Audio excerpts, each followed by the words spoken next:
Hello, welcome back to the Ball Games 4K YouTube channel, and this is a channel where we give you reviews, playthroughs, unboxings.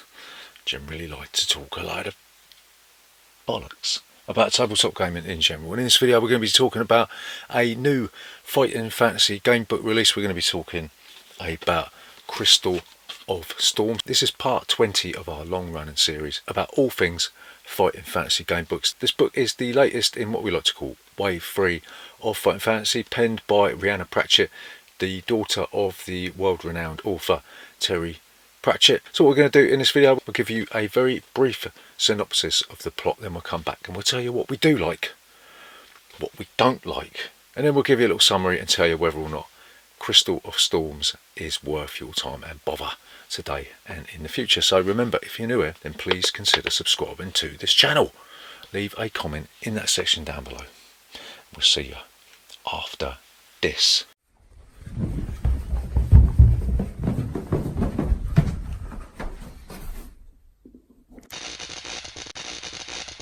Board Games 4K. So Crystal of Storms is the latest entry in a Fighting Fantasy Gamebook series. And if you don't know what Fighting Fantasy Gamebook series are, A, you've been living under a rock for the last near 40 years, and B, you're a twat. But basically, Fighting Fantasy Gamebooks, they give you a series of paragraphs and gives you options to turn to different paragraphs and gives you choices. And you'll be fighting battles using a very, very basic combat system. And there's a few puzzles involved, and yeah, there's 400 paragraphs, so there you go. Fighting Fantasy began in 1982 with the Warlock of Firetop Mountain. There was 59 entries in the first wave of Fighting Fantasy. We call them the Green Spines. And then Puffin decided that they'd had enough of that because they stopped selling because of video games and stuff, but whatever. And then Wizard Books took over the running of the franchise, so to speak, and produced several new titles, including Eye of the Dragon, which is actually an old title which appeared in one of the old books like Dice and the Dragons or something. You had a lot of titles by the very good author Jonathan Green. This wave contained arguably one of the best books, Howl of the Werewolf, and there's several other books penned by Ian Livingstone, and yeah, Wizard Books got fed up of it as well because they stopped selling as well due to lots of kids taking loads of cocaine. And then eventually Scholastic turned up and thought they could make a little bit of money out of it, and then they resurrected this series, published a few of the older books. We had a book by Ian Livingstone called The Port of Peril, which was mediocre at best. We had a book by the teen author, I think it is, Charlie Higson, called The Gates of Death, which was an absolute pile of shit. And then we had Assassins of Valencia, which was a better offering but still kind of mediocre. It sort of fell apart in a second. So we had high hopes for Rhianna Pratchett's latest entry into the series. Let's find out what the bloody hell's going on in this book, shall we? Crystal of Storms, I mean, basically you, in capital letters, you are the sort of a rookie in a sort of a militia, or a sort of a home guard type thing called the Skywatch, and this book takes place in a load of islands in the sky, right? And one day you're going about your business, not really knowing what to do, you're a bit naive, and then suddenly one of the islands falls out of the sky into the sea and everybody dies, right? There's a cataclysmic event, an apocalypse, and you, funny old thing, are the only survivor, and you go off onto a quest to try and find out why the bloody hell a certain island fell into the sea without killing everybody on Titan through a massive tidal wave. But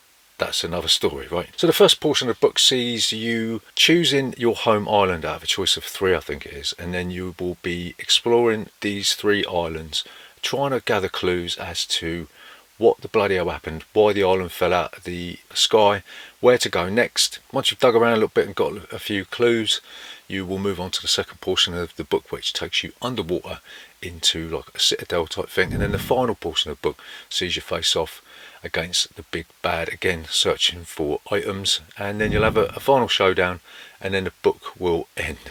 Right, one of the main concepts in this book is the use of code words. Throughout the book, the text will ask you if you have come across certain code words. From what I gather, there's not really anything logical about these code words. You just go to an entry, you'll pick up the code word, and then later on the book will ask you if you've come across the code word, and if you say yes, it will put you on a certain path, and if you say no, I think it probably means you get your ass kicked, you know what I mean? But I mean, we beat this game on our second attempt, and we only really came across one code word, so it's a bit puzzling to us what the bloody hell code words were all about. It's not really explained in the book too much, but they are there.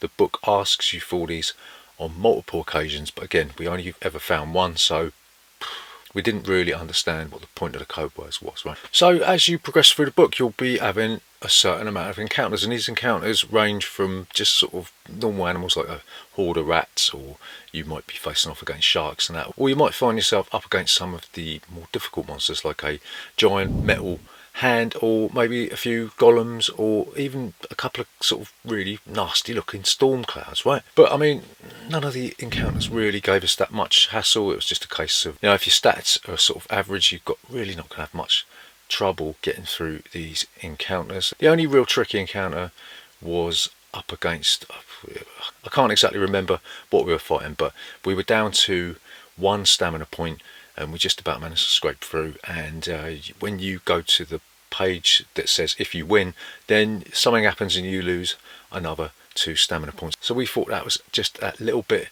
unfair, that you basically kick the ass of quite a difficult monster, and then if you're on low stamina, it's going to kill you anyway. So yeah, that's a bit of a stitch up situation, you know what I mean? Basically the game is sort of like not really a detective thing, but you'll be sort of trying to find clues, trying to find items.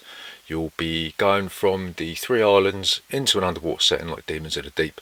Then you find your way into the Citadel, find a few more items, and then you'll face off against the big bad boss at the end. And if you kill him, then you will be the winner of Crystal of Storms. So what do we like about Crystal of Storms? So the first thing that we like about this book is the fact that at long last we got a fighting fantasy book that is written by a woman, right? And okay, it doesn't really make any difference who wrote the book, but the fact that it's taken nearly, how many years is it? Nearly 38 years for fighting fantasy to be penned by a woman is sort of a little bit unacceptable, really. So whilst it doesn't really matter who wrote the book, we really should be celebrating the fact that finally fighting fantasy has its first female author. Hurrah! So the second thing that we like about Crystal of Storms is the book is actually really well written. It's very descriptive, quite whimsical at times, and it really does suit the audience that the book is intended for, which is an age range that is very much younger than me. So there's a good match up between what's in the book and the audience that should be reading this book.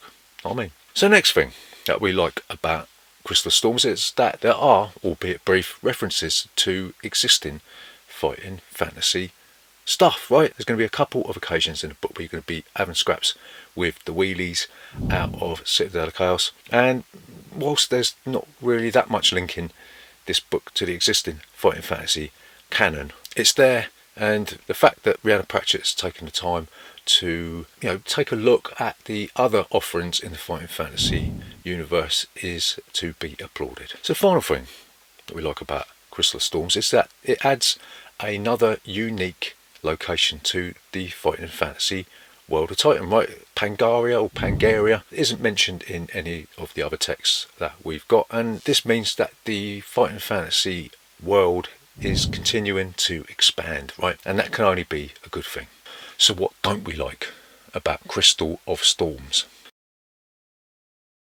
So the first thing that we don't like about Crystal of Storms is that in the first portion of the book, you've basically got like what we call a cartwheel system, where you've got a central hub where you're going to first go to, and then you've got all these different locations that you're going to explore, and then you're going to go back to the central hub, and the book is going to ask you if you want to go to one of the other ones if you haven't already.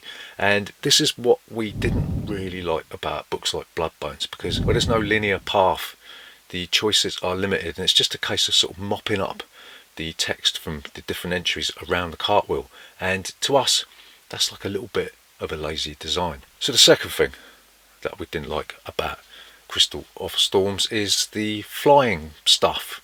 Really doesn't make any sense in the context of the fighting fantasy universe, right, where it's set, because if these steampunk type flying machines have always existed on Titan, why the hell did I bother trekking through the Desert of Skulls, getting attacked by the sand lizards and all that sort of thing, when I could have just hired a charter flight with one of these steampunk airlines and just flown across there? You know what I mean? And people have said to me, well, you could have got on the back of an eagle or whatever. Yeah, but that would have needed to have been tamed, right? The flying stuff don't really fit what I've come across in the previous books, and it just made no sense to me. So the next thing that we don't like about Crystal of Storms is the cover, right? And this has been a little bit controversial, because when I first looked at the cover, I thought, oh my god, it's Fighting Fantasy My Little Pony, and I thought, well, hang on, we'll give it a chance, right? I'll come back to the cover, and when I actually got it in my hands, I looked at it again, and I thought, nah, this is absolutely awful. I mean, what the hell is that thing on the front? It looks like a cat with wings. It's not even Pegasus, is it? I mean, and then you've got that like fluffy little cloudkin thing in the bottom. And I know this book is written for children, of course it is, but how young do you want to go before you can appreciate something like this? I mean, yeah, it's just crap at the end of the day. So the next thing we don't like about Crystal of Storms is the code word system. It didn't really push the narrative forward. It's just these random weirdo words that are presented to you on occasion, and I just didn't really see what the point of the code words were. It wasn't even like a detective puzzle that you had to solve. It's just, this is the code word, and you're waiting for the paragraph that says, do you know the code word? And it's like, yeah, or no. And it's like, well, what's the point in that? You don't have to decipher nothing. There's no puzzles there. It just seemed a bit odd. So the final thing that we don't like,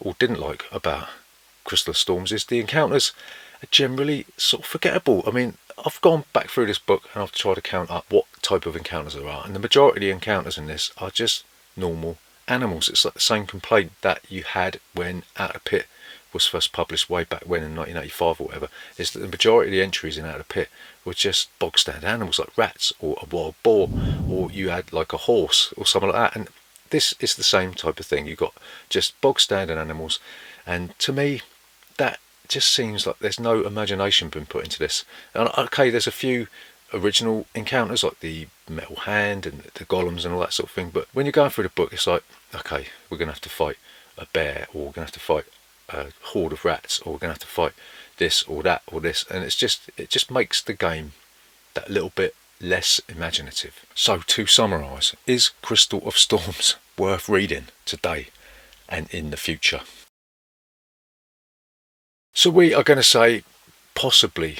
I mean, ultimately this is another mediocre Fighting Fantasy adventure that sort of comes off the rails in the final section, because you're just basically trying to look for 3 items, and you've got that cartwheel system in the first section, and that's mimicked again in the third section.